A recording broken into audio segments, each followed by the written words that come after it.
হলাম আমি, দুঃখ তোমার যাক দূরে যাক, সুখী হয়েও তুমি।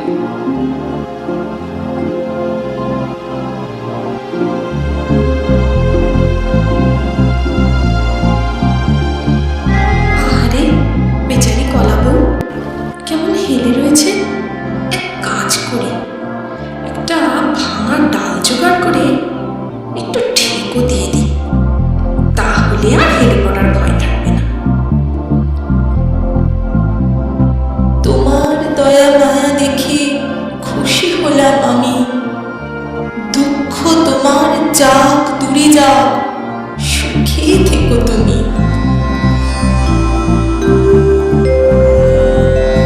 তুমি কে মা? এই গভীর জঙ্গলে কি করছো? আপনি তো অন্তর্যামী প্রভু, আপনার দিব্য দৃষ্টির অগোচর তো কিছুই নেই। আমি বড়ই দুঃখিনী বাবা ঠাকুর, আমাকে দয়া করুন বাবা ঠাকুর। ওই যে পুকুর দেখছো, ওখানে একটি মাত্র ডুব দিয়ে আমার কাছে এসো মা। যেমন আজ্ঞা করেন বাবা ঠাকুর।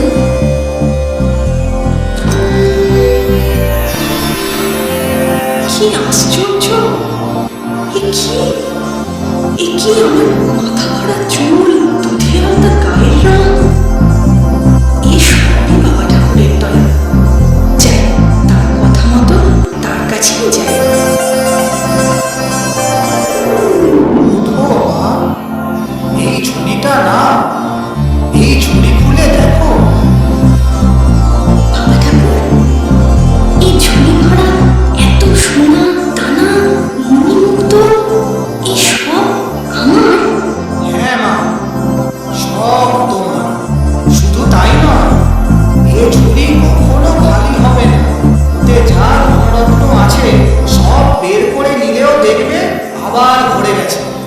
তোমার সরলতায় ও সততায় প্রসন্ন হয়ে এই উপহার দিলাম। যাও মা, সুখে শান্তিতে সংসার ধর্ম পালন করো। যথা আজ্ঞা প্রভু।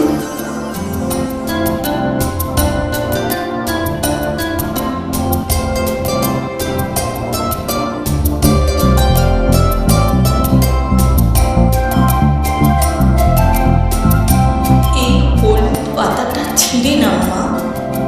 এই পাতাটা ঘোরালে তুমি শুধু কলা নয়, সব রকম পানীয় খাবার পাবে। ধন্যবাদ কলা বউ। যাও মা, সুখে শান্তিতে ঘর করো।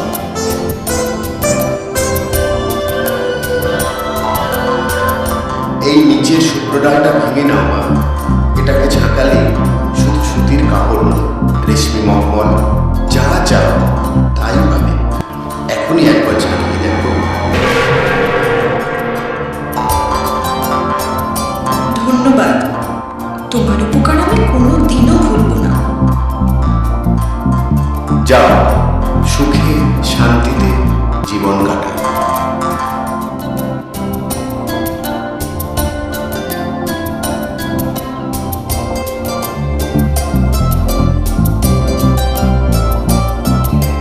কি ছোট, চিনতে পারছিস না তো? আমি বড় বউ রে। দেখ, তোর জন্য কি এনেছি। চল, ঘরে চল। এ কি কাণ্ড! তুমি এত সুন্দরী হলে কি করে? এত সুন্দর চুল, কি ফটফটে রং হয়েছে গো তোমার। বলো না দিদি, বলো না। সব বলছি রে, সব বলছি। আগে ঘরে তো চল, একটু জিরোতে দে। তাই চলো, তাড়াতাড়ি চলো, শুনবো বলে আমার আর তর সইছে না। চলো।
কিসের দরকার রে ছোট?